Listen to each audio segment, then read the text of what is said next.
Good morning, my name is Alan Ho, and I'm reporting about the Ivory Coast Civil War. Ivory Coast, a land of war. The reason?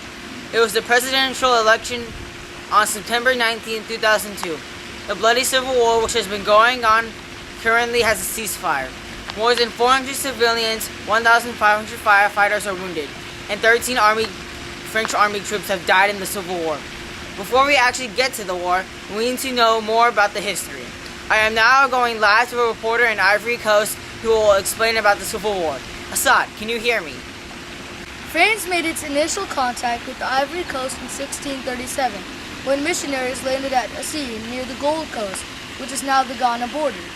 In the 18th century, the country was invaded from present-day Ghana by two related Akan groups, the Agni, who occupied the southeast, and the Baul, who settled in the central section.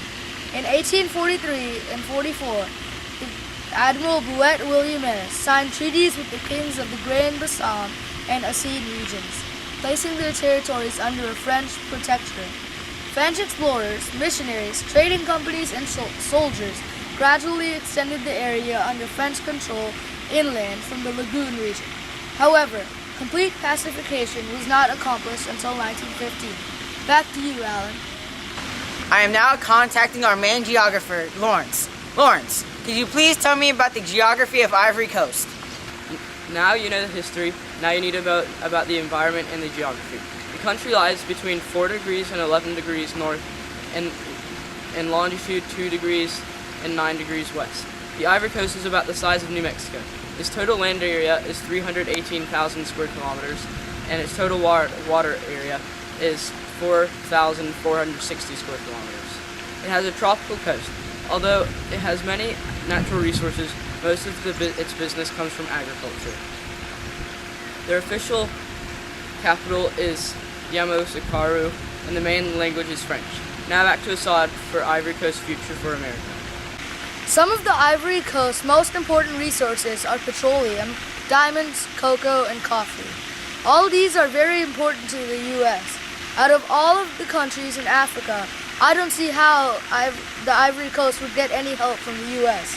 The French are already backing them up. The U.S. is right now in $1 trillion of debt. This might affect the U.S. by not helping them, but risks definitely outweigh the benefits. If our economy wasn't so bad, I would definitely help the Ivory Coast in their civil war. I foresee that the U.S. will not help the Ivory Coast, even if they should. Back to you, Alan, for the last part. Ivory Coast is a divided country, a Muslim north and a Christian south. Mr. Gueye banned Alassane from the election because of his foreigner parents. The only candidate that ran that was not banned was Bago. The President Laurent Bago replaced Mr. Gueye and has been in power since the year 2000. Then another candidate that ran for president, Alassane Ouattara, was favored by most civilians and won the election in 2010. But Laurent Bago wants to run his position as president. Alassane Ouattara is known as the legitimate winner of the election. This caused so much conflict that a civil war erupted. 1 million citizens have fled their homes. Supporters of Alassane want Bago to resign his position in office, but he denies them. This, of course, causes mass destruction and total chaos. The two main hotspots are the famous commercial places called Abidjan and the capital of Ivory Coast, which is Yamoussoukro. Now, breaking news from Asad in Ivory Coast. On March 30th, 2011, forces loyal to President Ouattara seized control of the capital, Yamoussoukro. The citizens of the capital support Mr.